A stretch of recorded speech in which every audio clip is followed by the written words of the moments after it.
WSM Television, Color 4, Nashville, Tennessee. And about 500,000 for Wallace. 42%, 34%, and 23%. Chet?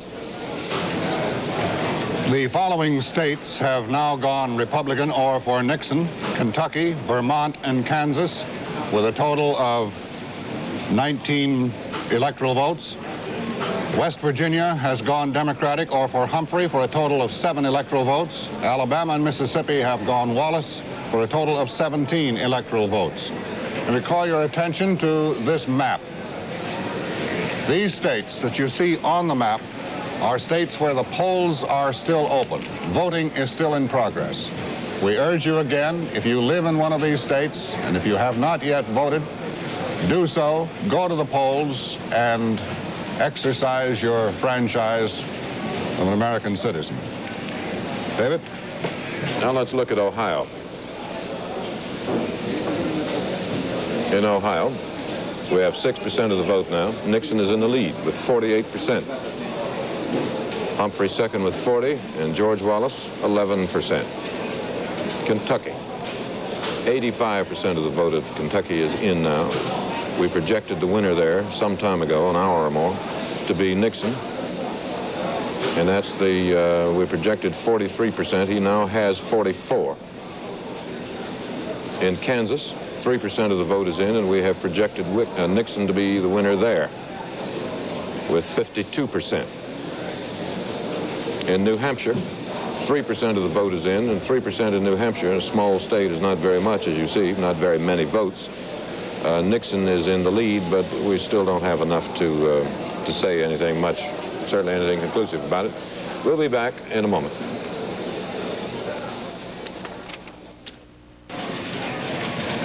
Due to relaxed requirements for absentee ballots and the large number of servicemen in Vietnam and Europe, requests for such ballots this year have been at record levels. Both major parties have been courting an estimated 2 million eligible military voters. It's not possible to estimate the overall absentee vote because many states don't keep accurate totals of them. And in most states, absentee ballots are counted along with the regular votes. By the way, some of these ballots have to be counted tonight. Others may be counted several days later. In the state of Washington alone, there are an estimated 100,000 absentees. New Jersey has an estimated 112,000 absentee ballots. We know that there are at least 500,000 absentee ballots throughout the nation to be counted sometime before the books are finally closed on this election, and indeed there may be more than that. My attention has been called to the state of Tennessee. 39% of the vote is now in, and NBC News projects that Nixon has carried the state of Tennessee with 41% of the vote. To Sander Van Oker. Senator?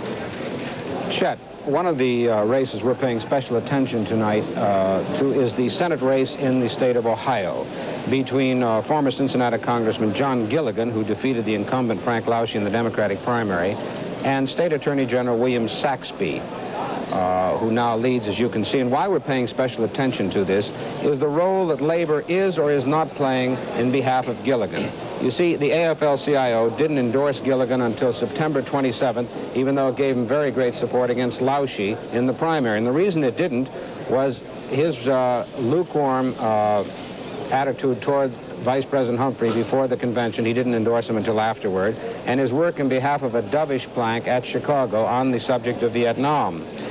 Allegedly, the AFL-CIO didn't give Gilligan enough money, gave him reportedly $100,000. He expected twice that much, and he had to cut down on his television time, which he didn't have to do in the primary when he defeated Lausche.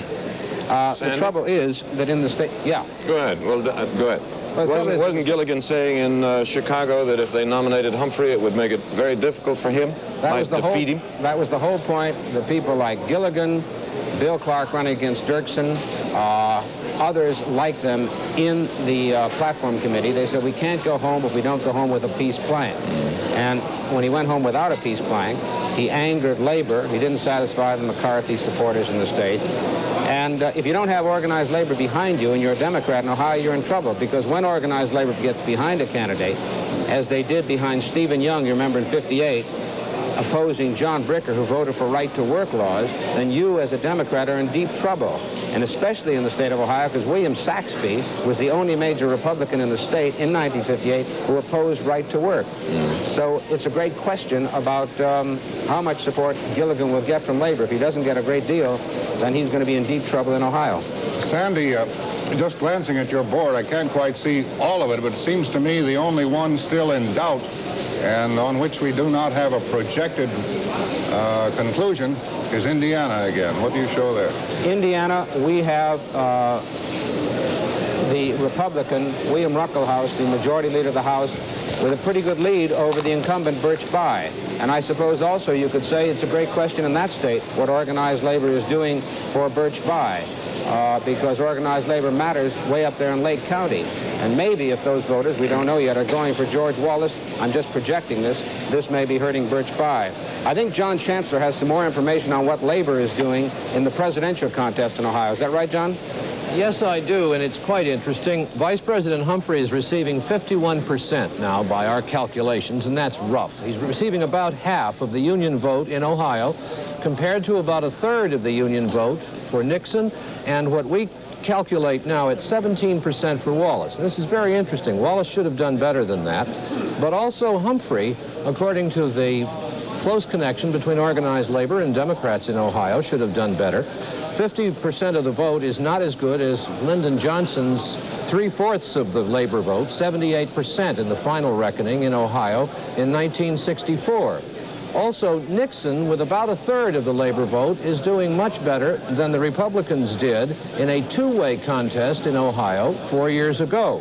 In that contest, running against President Johnson, the Republican Goldwater got 22% of the labor vote. Now, there are many complicated factors involving in this, but one of the suggested indications here in these figures is that organized labor coming out on behalf of Hubert Humphrey against George Wallace may in fact have won some votes in labor for Nixon, which is quite interesting.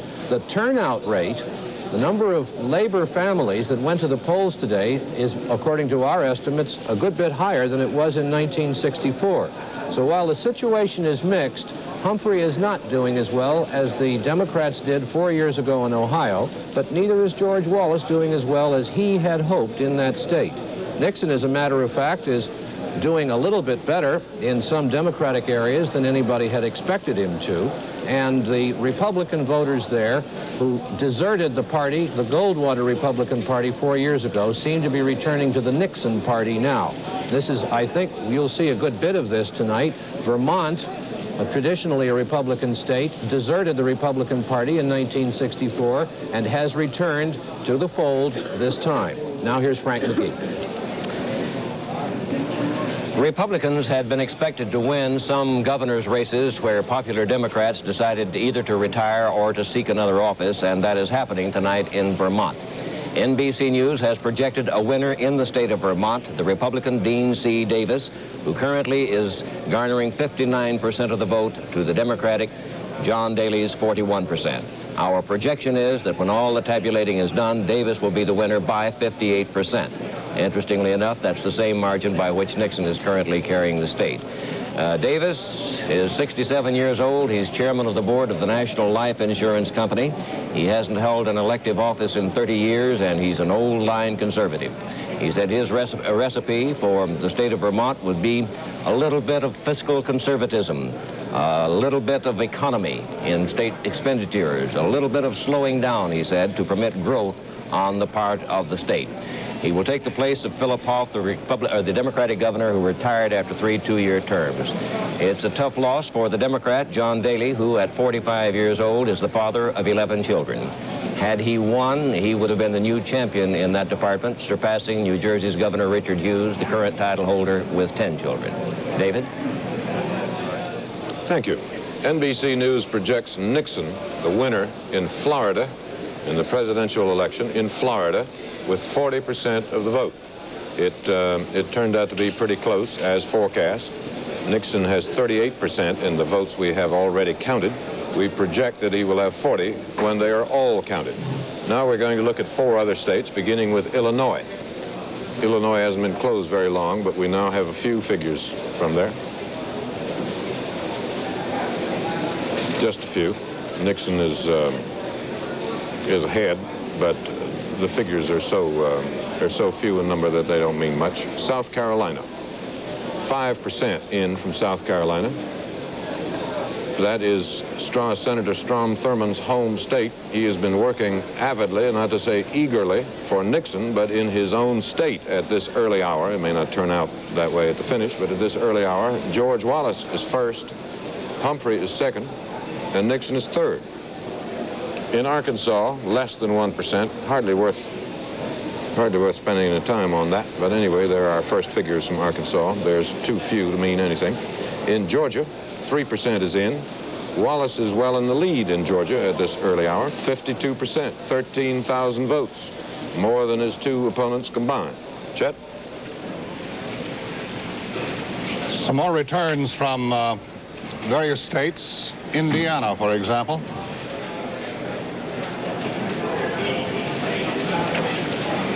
State of Indiana, 10% of the vote is now in.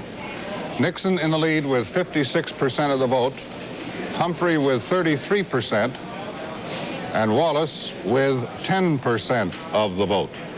State of Virginia, 7% of the vote is now in. Nixon in the lead with 39%, Wallace in second place with 31%, and Humphrey a close third with 29% of the vote.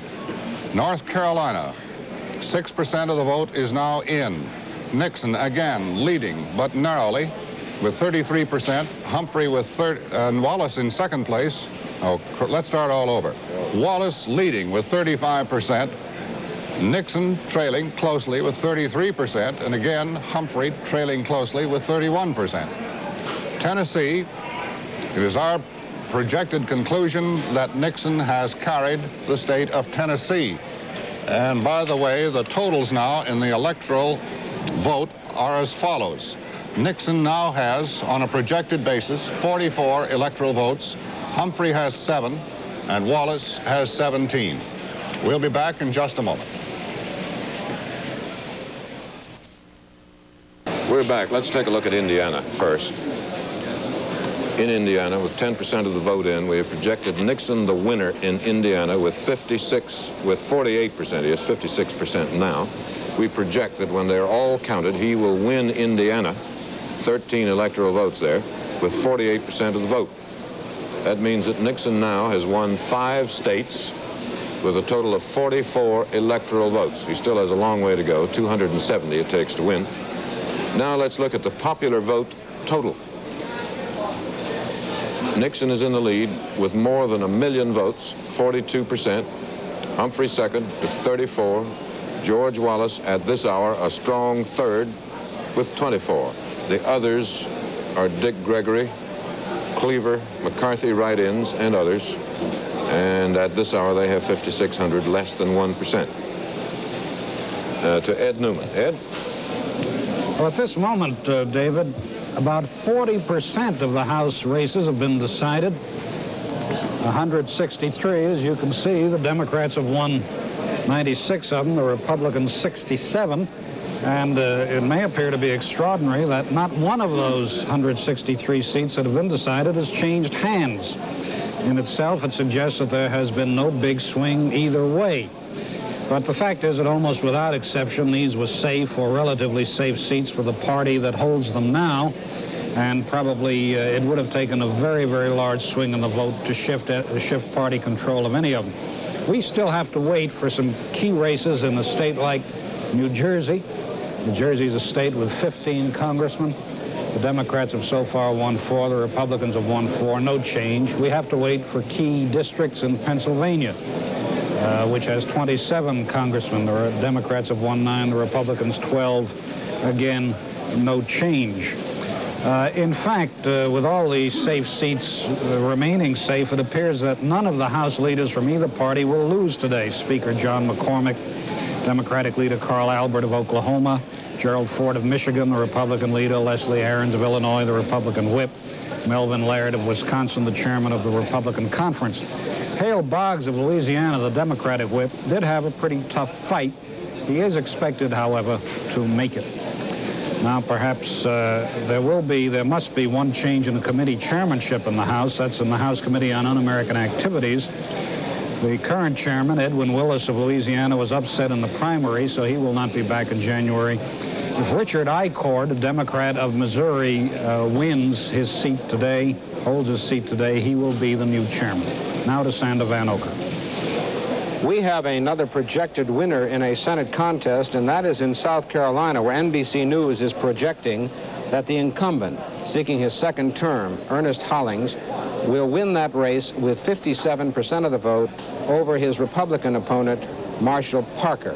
That race was thought to be somewhat closer than it turned out to be because it was felt that Hollings had disappointed many of the Negro voters who first put him across when he ran for the Senate, but apparently he's doing very well, and we have projected him as the winner, Ernest Hollings, the incumbent. In New Hampshire, with early returns in, the incumbent Senator Norris Cotton is running, and these are early returns, quite a bit ahead of Governor John King, the Democrat. Governor King was first a supporter of the Johnson administration on Vietnam. Then he called for a bombing halt. Cotton has been holding pretty firm to a tough view on Vietnam, and it looks now that Governor King, who's been a very popular governor up there, is running pretty well behind with 5% of the votes in. Over in the close contest in Indiana, the incumbent Birch Bayh, seeking his second term, is running behind the Republican William Ruckelshaus. The first S in his name is pronounced, it's silent. William Ruckelshaus, who's the majority leader, he's just 35 years old. Bayh is 40, so that's a spirited contest now between two young men. Over in Ohio, there is another close contest between former Cincinnati Congressman John Gilligan, who is now trailing the State Attorney General, William Saxby. So far as we know, the expected heavy Democratic vote from Cuyahoga County has either not started to come in or is just trickling in at this point, but we'll be paying close attention to this close race. David? At 8:20, the NBC News projection desk still sees the possibility of a close presidential race. There is nothing in the national popular vote total so far to show a big victory for either candidate. Nixon is in the lead in the popular vote, but the big industrial states of the North, where Hubert Humphrey's strength lies, have not yet been heard from. The percentage of vote for Wallace seems a little high, but perhaps because of the early closing time of states in the Deep South, where he is strongest. We'll be back in a moment.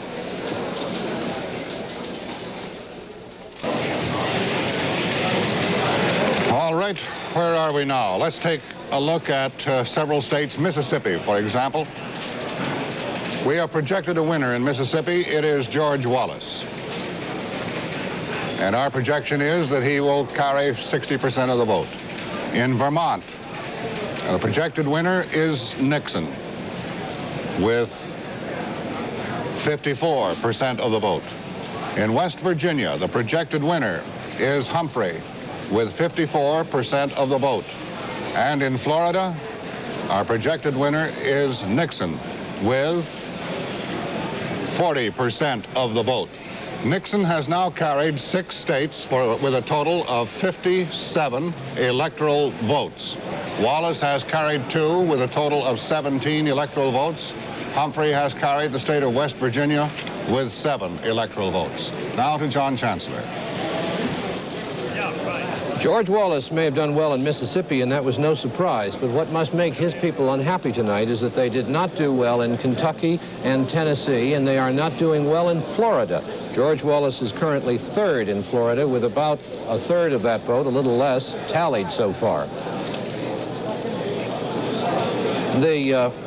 It's interesting to look at the Wallace vote as we've been able to tabulate it here on our RCA computers in Kentucky.